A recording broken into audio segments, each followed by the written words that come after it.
নমস্কার।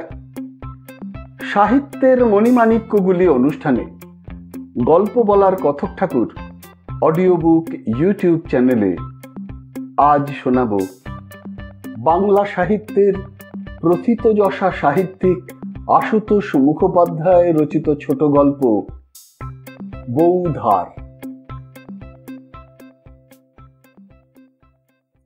রামজীবন বাবু এককালের নামকরা গল্প লিখিয়েছিলেন। উপন্যাসের না হোক, ছোট গল্পে বাংলা সাহিত্যে তাঁর একটা স্থায়ী আসন থাকবে।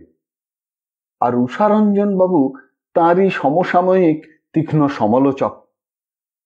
একটা সময় ছিল যখন কোনো সাহিত্য পত্রে অথবা সাহিত্য সংকলনে রামজীবন বাবুর গল্প না থাকলে বহু পাঠক ঠোঁট উল্টে সেই সাহিত্যপত্র বা সংকলন একদিকে সরিয়ে রাখতেন। অন্যদিকে সমালোচনা সাহিত্য আজকের দিনেই বা আর কে কতটুকু পড়ে, সেদিন তো আরো কম পড়ত। তবু সেদিনও উষারঞ্জন বাবুর কিছু বক্তব্য বা মন্তব্য চোখে পড়লে পাঠকের আগ্রহ একটু অন্য রকম হতো। তার টিকা টিপ্পনী আর চুলচেরা বিচার বিশ্লেষণে অনেক রসের খোরাক থাকত। রামজীবন বাবু এখন আর গল্প লেখেন না। বয়স 70-এর দিকে গড়িয়েছে। দুবারে দুই চোখের ছানি কাটিয়ে লেখা ছেড়েছেন। বাড়িতে এখন 2 মাস ধর্ণা দিয়ে পড়ে থাকলেও একটা ছোট লেখাও মেলে না। আর উষারঞ্জন বাবু কলম ধরা ছেড়েছেন তাঁরও আগে। তার অঢেল টাকা এবং পৈতৃক সম্পত্তি। জীবিকা অর্জনের জন্য কোনোদিনও লিখতে হয়নি তাকে, বরং এককালে নিজের টাকায় কাগজ করে অনেক লেখকের উপার্জনের পথ খুলে দিয়েছিলেন তিনি। শুভার্থীর চিকিৎসকরা ব্লাড প্রেশার রোগটা পাকাপোক্তভাবে তার মাথায় ঢুকিয়ে দেওয়ার পর থেকেই তিনিও লেখা ছেড়েছেন। দুজনেই একই বাড়িতে থাকেন। বাড়িটা উষারঞ্জন বাবু। ওপর তলায় নিজে থাকেন, নিচের তলায় বিনা ভাড়ায় রামজীবন বাবু। সকালে বিকেলে দুজনে একসঙ্গে বেড়ান। চেঞ্জের সময় একই জায়গায় চেঞ্জে যান। আর পাড়ার সাহিত্য বৈঠকে যেদিন আসেন একসঙ্গেই আসেন। বৈঠকে সেদিন ভারী উল্লাস।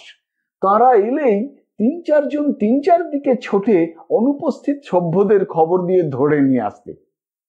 ফলে বৈঠক ঘরে সেদিন ঠাসাঠাসি ভিড়। রামজীবন বাবু গল্প আর লেখেন না বটে, কিন্তু গল্প করেন। ভারী মজার মজার গল্প।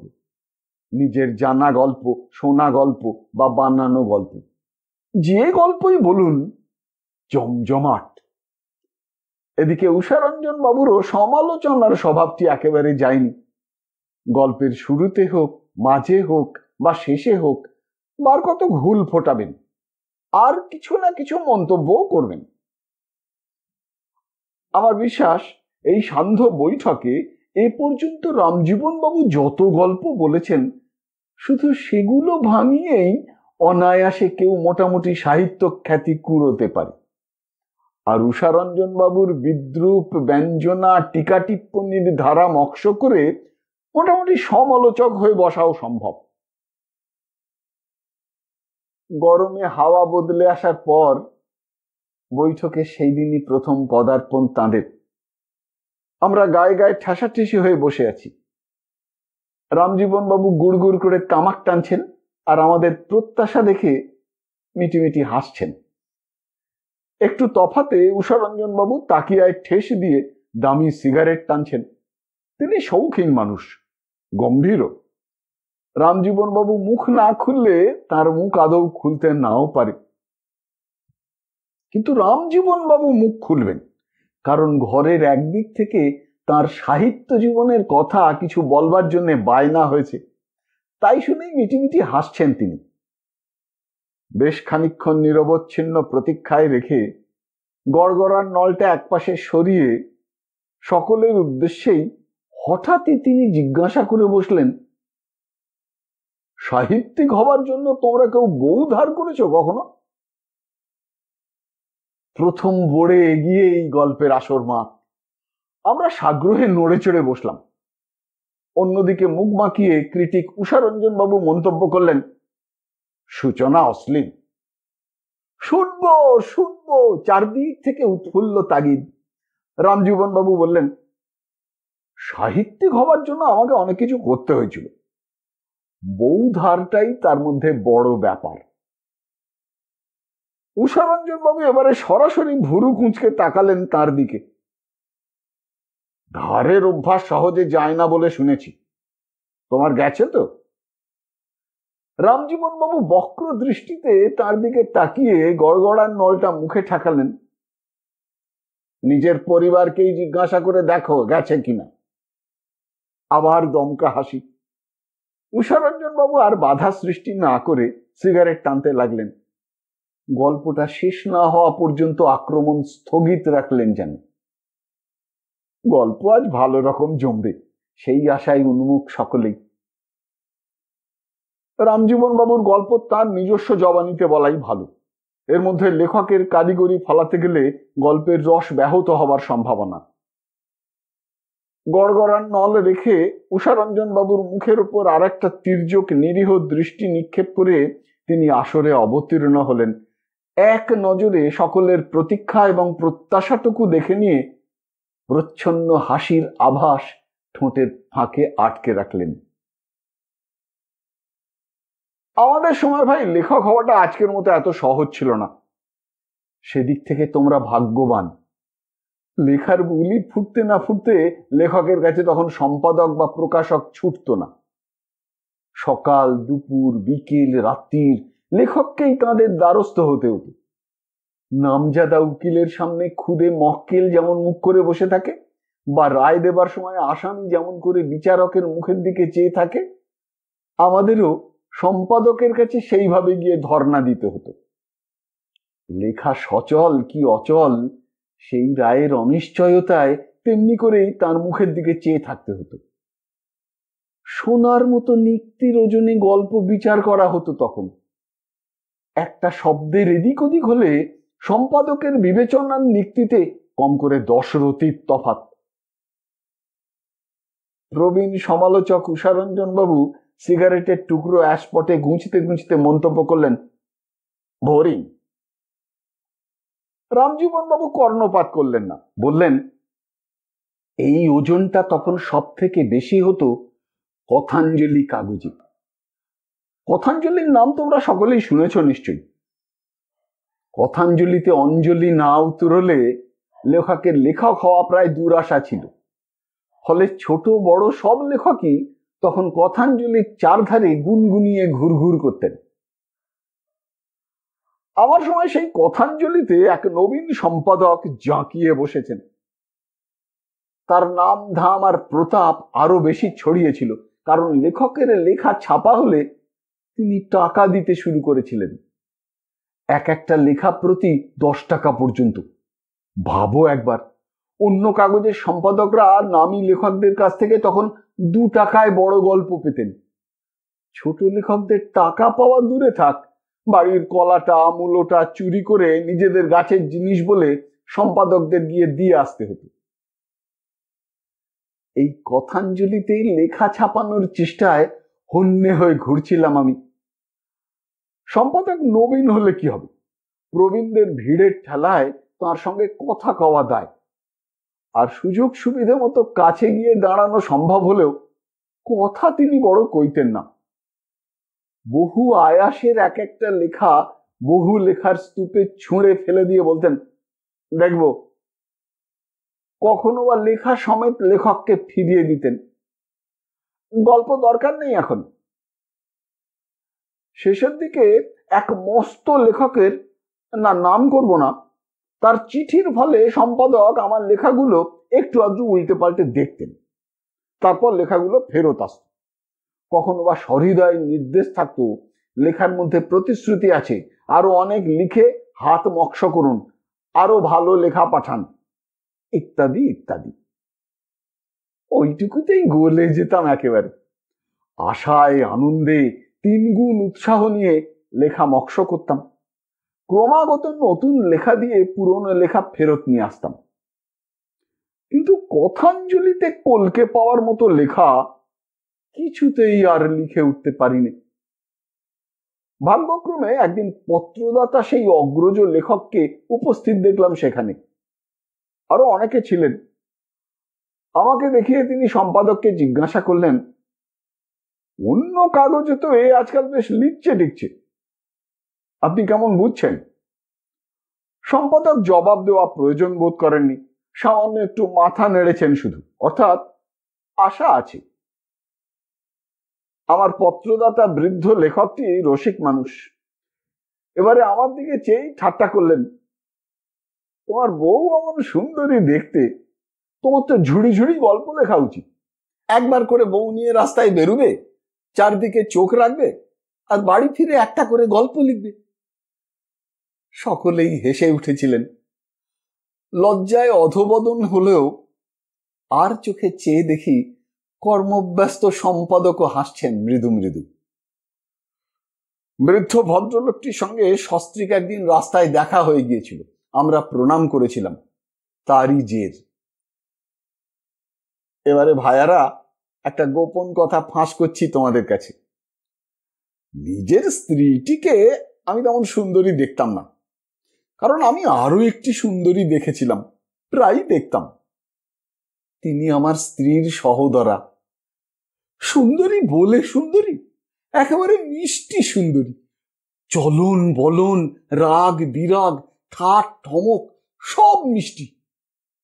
তার উপর সেই দিনে বিয়ে পড়েন, ভাবো একবার। নাম করলেই তোমরা চিনে ফেলবে, নাম করব না। আমি একটা নাম দিয়েছিলাম, পদ্মা, পদ্মা দেবী। পদ্মা দেখেছো তোমরা?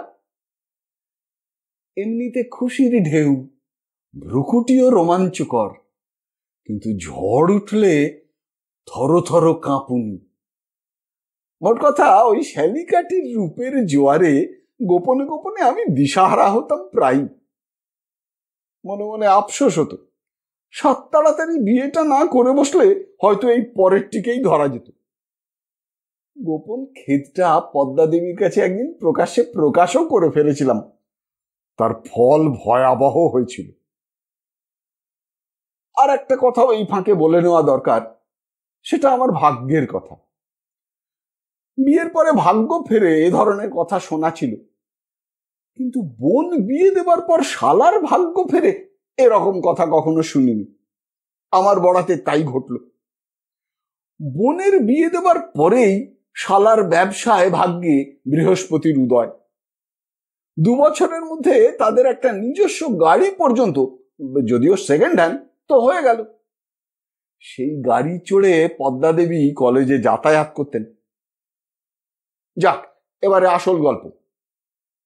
স্মৃতির আমেজে রামজীবন বাবুর 2 চোখ আধ বোঝা।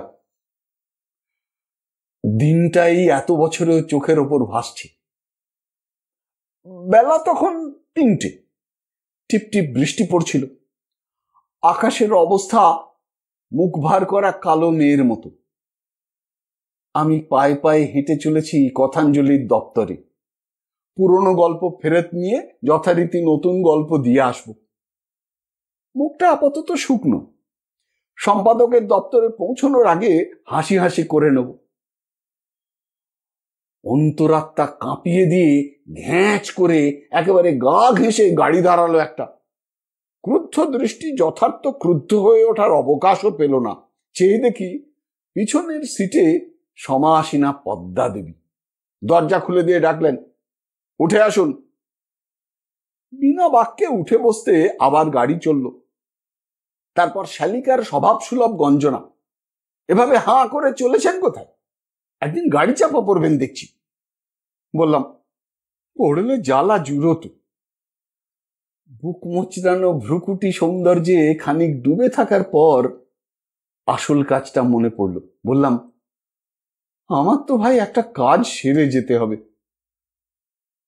ড্রাইভারকে গন্তব্য পথের নির্দেশও দেওয়া হলো, কিন্তু 5 মিনিট যেতে না যেতেই অন্তঃস্থলের কি এক অদৃশ্য মন্ত্রণায় বারবার রোমাঞ্চিত হয়ে উঠতে লাগলাম।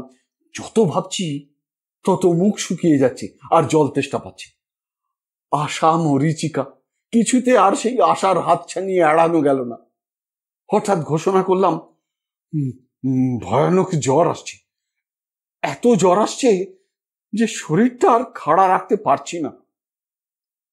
মুখ চোখের অবস্থা দেখে পদ্মা দেবীরও ভালো লাগলো না। প্রথমে হাত, পরে কপাল পরীক্ষা করলেন। কই, গা তো ঠান্ডা পাথর। বললাম, বেজায় শীত করছে, তাই ঠান্ডা বোধহয়। জ্বরটা খুব তেড়ে আসছে, মাথা তুলতে পারছি না। তিনি প্রস্তাব করলেন, আর কোথাও গিয়ে কাজ নেই, চলুন তাহলে বাড়ি চলুন। না, আজকেই লেখাটা দেবার কথা, দিয়েই যাই। সম্পাদক আবার কথা না রাখলে বেজায় চটেন। নাম করা এই সম্পাদকটির নাম উনিও জানতেন, আর বাধা দিলেন না। এদিকে অদৃষ্ট প্রসন্ন জল চেপে এলো। গাড়িটা সম্পাদকের দপ্তরের সামনে এসে দাঁড়াতে ঘোষণা করলাম, জ্বরও চেপে আসি আসি করছে, সর্বাঙ্গে কাঁপুনি, আর বসতেও পারছি না। এই অবস্থায় আর কি করতে পারি? যা পারি তাই করলাম। পদ্মা দেবীর কাছে আবেদন করলাম, এই জলে ভিজলে মরেই যাব। তুমি এক কাজ করবে ভাই, লেখাটা সম্পাদকের হাতে দিয়ে আসবে দয়া করে। আমি গাড়িতে বসে আছি বলো না যেন। এই পর্যন্ত এসেও দেখা করলাম না, অশোক বিশ্বাসই করবে না। সম্পাদক কিনা ভয়ানক রাশভারী। তোমার কিছু ভয় নেই, শুধু অসুস্থ জানিয়ে লেখাটি দিয়ে আসবে। ভয়টা আবার কিসের? দিন, দিয়ে আসছি। আমার দুরবস্থা দেখেই মনে মনে রাশভারী সম্পাদকের ওপর চটেছেন উনি। তার উপরে ভয়ের কথা বলতে আরো একটু মেজাজ চড়েছিল। লেখা হাতে করে তিনি বীরাঙ্গনার মতোই গাড়ি থেকে নামলেন। কিন্তু বৃষ্টি যে! শাড়ির আঁচলটা মাথায় জড়িয়ে এক ছুট। আমি ঘাড় বাড়িয়ে দৃশ্যটা দেখতে গিয়ে একটা ইলেকট্রিক শক খেয়ে তাড়াতাড়ি সরে এসে একেবারে গাড়ির কোণে মিশে থাকতে চেষ্টা করলাম। দোতলার বারান্দায় দাঁড়িয়ে স্বয়ং সম্পাদক। লোক না থাকায় আলসে দাঁড়িয়ে জল দেখছিলেন বোধহয়। বৃষ্টি বিড়ম্বিতা তরিত চরণা রমণী মূর্তিটি ছাড়া আর কিছু তার চোখে পড়েনি। পড়ার কথাও নয় জেনেও ভিতরটা আমার ধুকপুক করতে লাগলো। মিনিট 8-10 বাদে তিনি ফিরে এলেন। আবারও মাথায় কাপড়টি তুলে দিয়ে এক দৌড়ে গাড়িতে এসে উঠলেন। একগাল হাসি ভরা জলে ভেজা মুখখানি দেখে আমি যে বেজায় অসুস্থ সেটাই নিজেই ভুলে বসার দাখিল। গাড়িটা খানিক এগোতে হাঁপ ফেলে বাঁচলাম। কি হলো? দিয়ে এলাম। ভদ্রলোক তো খারাপ না, আপনি ওরকম বললেন কেন? মাঝখান থেকে আমি বিচ্ছিরি ঠাট্টা করে এলাম। সর্বনাশ, কি বলে এলে? বিরক্তি সূচক ভ্রুকুটি। আপনি আচ্ছা ভীতু তো। ভয় নেই, আপনার আগের লেখাটা মনোনীত হয়েছে বললেন, আর এ লেখাটাও রেখে দিলেন। জয় গণেশ, জয় সিদ্ধিদাতা গণেশ।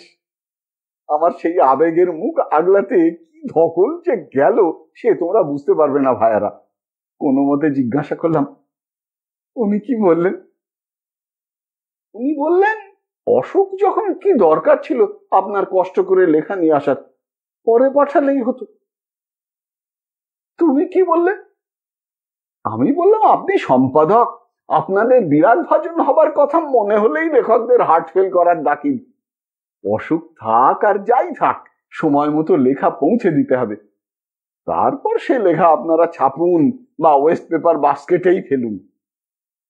আমি হাওয়ায় ভাসছি।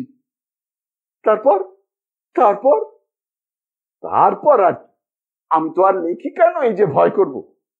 হেসে হজম করলেন। বললেন জল থামলে যেতে, বললেন এক পেয়ালা চা খেয়ে যেতে। আপনি গাড়িতে বসে ধুঁকছেন সে তো আর জানেন না। আমি গাড়িতে যাব জানিয়েই আবার ছুট। একটু বাদে গবেষণা করে বললাম, তুমি মাথায় কাপড় দিয়ে দৌড়েছিলে? তোমাকে বিবাহিতা ভেবেছেন বোধহয়। আপনার যেমন বুদ্ধি, ওখানেও আমি। থমকে গেলেন। ভ্রুকুটি। খুব যে, বিবাহিতা ভাবুন আর যাই ভাবুন, তাতে করে আপনার কি? না, আমার আর কি। বেফাঁস বলে ফেলে ঢোক গিলেছি। বারান্দার আলসেতে দাঁড়িয়ে সম্পাদক যে তাকে ঘোমটা টেনে দৌড়তে দেখেছেন সেটা আর কোন সাহসে বলি। তারপর যথাসময়ে কথাঞ্জলিতে পরপর দুটো লেখাই ছাপা হয়েছে, যেটা মনোনীত হয়েছে জানা গেল সেটাও, আর যেটা পদ্মা দেবী সমর্পণ করে এলেন সেটাও। এরপর দুবার লেখা পাঠানোর আগে, তা প্রায় 8-10 দিন আগে থাকতেই আমার অসুখ হতে লাগলো। আমার সেই অসুখের খবরটা যাতে ভালো করে শ্বশুর বাড়িতে পৌঁছয় সেদিকটাও ম্যানেজ করতে হলো। হার্ট দুর্বল, চলতে ফিরতে মাথা ঘোরে, হাঁটা চলা ডাক্তারের নিষেধ, ইত্যাদি ইত্যাদি। ফলে শালি ছেড়ে ফল আর সন্দেশ নিয়ে দুবারই শাশুড়ি আর শালাও জামাইকে এসে দেখে গেছেন। শেষের বার বড় ডাক্তার দেখাতেও পরামর্শ দিয়ে গেছেন তারা। আর এদিকে স্ত্রীও পুষ্টির দিকে লক্ষ্য রেখে খাওয়া দাওয়ার একটু সুব্যবস্থাই করছেন। লেখা পাঠানোর দিন এলে শ্রীমতীকে ডেকে সেই একই আবেদন, দিয়ে এসো ভাই, নইলে এই শরীরে নিজেকেই যেতে হয়, কখন মাথা ঘুরে পড়ি ঠিক নেই। পদ্মা দেবী আপত্তি করেননি, বরং ঠাট্টাই করেছেন। তাঁর লেখা দিয়ে আসার দৌলতেই আমার লেখা ছাপা হচ্ছে। পাপ লাঘবের সুযোগ পেয়ে এক বাক্যে স্বীকার করেছি, তা বটে, তাই বটে। উনি লেখা দিয়ে ফিরে এসেছেন। দিয়ে এসে এত অল্প বয়সী নামকরা সম্পাদকের বিনয় ব্যবহারের সুখ্যাতিই করেছেন। ভদ্রলোক নাকি যেমন বিনয়ী তেমনি ভদ্র। বিনয়ী ভদ্রলোককে আমি শুধু পত্রের দ্বারা অসুস্থতার কথা জানিয়ে মার্জনা ভিক্ষা করেছি, যদিও জানি তার দরকার ছিল না। তিনি অসুস্থতার দরুন উদ্বেগ প্রকাশ করে পত্রের জবাব দিয়েছেন। তৃতীয়বারে ফেঁসে গেলাম। লেখা পৌঁছে দিয়ে শ্রীমতী একেবারে চণ্ডী মূর্তিতে সরাসরি আমার বাড়ি এসে উপস্থিত। আমি কিছু জিজ্ঞাসা করার আগেই তার তত্ত্ব প্রশ্ন, আপনার কি অসুখ, কে দেখছে? আমি হতভম্ব। কেন, কি হয়েছে? অসহিষ্ণু অগ্নি উদ্গীরণ আবার, কি অসুখ, কে দেখছে? ইয়ে, হার্টের অসুখ, এক বন্ধু ডাক্তার। ওষুধ কই, প্রেসক্রিপশন কই? বোনের মূর্তি দেখে স্ত্রীর মুখে এতক্ষণ কথা সরেনি। এবারে জিজ্ঞাসা করলেন, হলো কি রে তোর? কর্ণপাতক করলেন না, আমাকেই ক্ষতবিক্ষত করলেন। আবার জবাব দিচ্ছেন না কেন? কি ওষুধ খাচ্ছেন? ডাক্তারের প্রেসক্রিপশন কই? আত্মরক্ষার শেষ চেষ্টা আমার। ওষুধ তো দেননি, মানে একটু ভালো খেতে টেতে বলেছেন। ভালো খেতে টেতে বলেছেন? দুই চোখে আগুনের কণা। আপনি মিথ্যেবাদী, আপনি জোচ্চোর, আপনি অভদ্র, ইতর, আপনি ছোট লোক। আত্মপরিচয় লাভ করে নির্বাক আমি, কিন্তু অতটা তার ভগ্নিরই বরদাস্ত হলো না বোধহয়। তিনি প্রতিবাদ করলেন, হাই, তোর মাথা খারাপ হলো নাকি? কি হয়েছে? কি হয়েছে? তোমার ওই লোকটাকে তোমার চিনতে ঢের দেরি এখনো। আমাকে ওই সেই সম্পাদক তুমি বলে জানি। স্ত্রীর দুর্বোধ্য বিস্ময়, তোকে আমি বলে জানে? কি বকছিস অবল তাবল? এবারে ভগ্নির ওপরেই ক্রুদ্ধ সহোদরা, ওই তো বুদ্ধি তোমার, সব জেনে শুনে ফিবার আমাকে দিয়ে লেখা পাঠায়, লেখা যাতে ছাপা হয়। অসুখ না ঘোড়ার ডিম। অনুনয় বিনয় করে হাত ধরে টেনে হিচড়ে তাকে বসাতে চেষ্টা করলাম। এদিকে যা হয়েছে হয়েছে, ওদিকে কতটা সর্বনাশ করে এলো কে জানে। শেষ পর্যন্ত স্ত্রীর জেরায় প্রকাশ, কে না কে এক ভদ্রলোক ছিলেন তখন কথাঞ্জলির দপ্তরে, তার কাছে সম্পাদক শ্রীমতীর পরিচয় দিয়েছেন অমুকের স্ত্রী বলে। তাই শুনেই জ্বলতে জ্বলতে তার এখানে পুনরাগমন। ঘাম দিয়ে জ্বর ছাড়ল, কিন্তু স্ত্রীর বিস্ময়ের ঘোর তখনও কাটেনি। জিজ্ঞাসা করলেন, কিন্তু তোকে দেখেও উনি ওরকম ভাবতে গেলেন কেন? জবাবে আমি তাড়াতাড়ি নিজের দোষ খালনের পথ করতে ব্যস্ত বললাম, প্রথম দিন দোতলার আলসে থেকে উনি ওকে মাথায় কাপড় দিয়ে দৌড়ে ঢুকতে দেখেছিলেন। এবার ঝলসে উঠে পদ্মা দেবী 4 আঙুল জিভ পার করে আমায় যথার্থ চণ্ডিকা মূর্তি দেখিয়ে এক ঝটকায় ঘর ছেড়ে প্রস্থান করলেন। নিজের অপরাধ যথাসম্ভব লঘু করে স্ত্রীকে ব্যাপারটা বোঝানোর একটু সুবিধে হলো। শুনে তিনিও অবশ্য রাখতেই চেষ্টা করলেন, কিন্তু আমার বরাতক্রমে রাগটা ওঠার আগেই তার মুখে হাসি এসে গেল। কিন্তু সত্যিকারের বিপদ সেই বিকেলে। দোতলার বারান্দা থেকে দেখি ঝকঝকে একটা গাড়ি থামলো বাড়ির দরজায়, আর সেই গাড়ি থেকে নামলেন কথাঞ্জলির তরুণ সম্পাদক।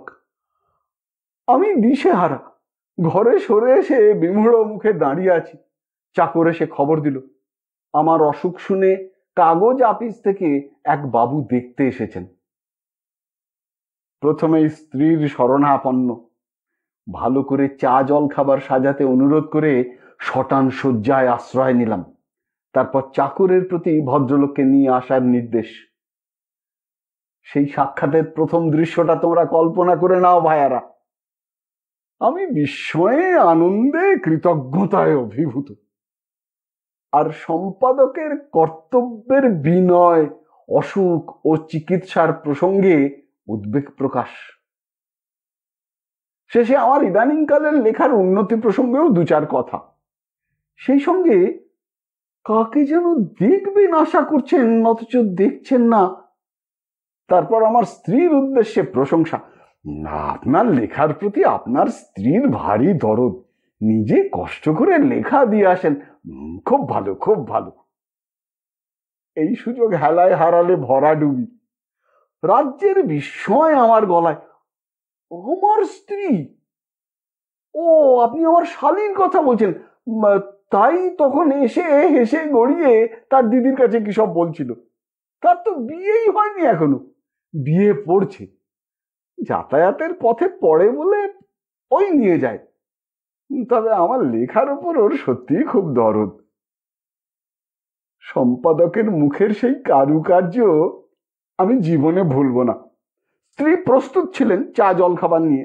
তখনই তিনি ঘরে প্রবেশ করলেন, পরিচয় আর সৌজন্য বিনিময়। কিন্তু যতক্ষণ ছিলেন ভদ্রলোক আর এক মুহূর্ত স্বচ্ছন্দ বোধ করেননি। কই হে? গল্প শেষ করেই যেন রামজীবন বাবু হাই তুললেন একটা, এবারে আরেকটু তামাক টামাকের বন্দোবস্ত করো। তামাকের বদলে একসঙ্গে চেঁচিয়ে উঠল 5-7 জন। কিন্তু আপনার লেখা কি হলো? কথাঞ্জলি কাগজে আপনার লেখা বন্ধ হয়ে গেল? পাগল নাকি? উল্টে রামজীবন বাবুই বিস্মিত যেন। লেখা বাড়লো আরো। কিছুদিন বাদে সম্পাদক নিজে উপন্যাস চেয়ে নিয়ে ছেপেছেন। আর একজন খুঁত খুঁত করে উঠল, কিন্তু গল্পটা যেন শেষ হলো না। আপনার শালীর কি হলো? জবাব না দিয়ে রামজীবন বাবু মৃদু মৃদু হাসতে লাগলেন। আমরা উসখুস করছি। ওদিকে ক্রিটিক উষারঞ্জন বাবু তাকিয়ায় ঠেস দিয়ে এতক্ষণ যেন ঘুমোচ্ছিলেন। আড়মোড়া দিয়ে উঠে একটা সিগারেট ধরাবার উদ্যোগ করলেন তিনি।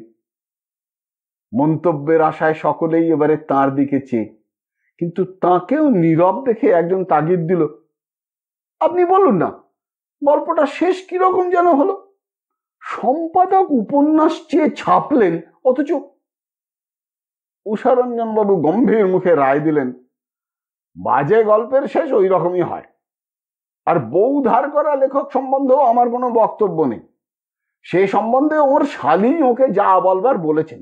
মিথ্যাবাদী বলেছেন, জোচ্চর বলেছেন, অভদ্র বলেছেন, ইতর বলেছেন, ছোট লোক বলেছেন। ভদ্রমহিলার সেই সুচিন্তিত মতামতের সঙ্গে আমি একমত। রামজীবন বাবু বললেন, ভদ্রমহিলার সুচিন্তিত মতামত পরে আরো একটু প্রসারিত হয়েছিল। কাপড় কাচা পেশা যাদের, তারা যে ভারবাহী জীব পোষে, সেই তরুণ সম্পাদকের সঙ্গে তারই একটা বিশেষ সাদৃশ্য দেখেছিলেন পদ্মা দেবী। কখনো না, উষারঞ্জন বাবু প্রতিবাদ করে উঠলেন, এ তোমার বানানো কথা, আমি আজই ওকে। থমকে গেলেন অপ্রতিভ। রামজীবন বাবু তার মুখোমুখি ঘুরে বসে হাঁ করে চেয়ে রইলেন খানিক। নিরীহ বিস্ময়, এই গল্পে তুমি আবার কে? রামজীবন বাবুর গল্পের শেষ মিলতে সকলের ঘর ফাটানো হাসি।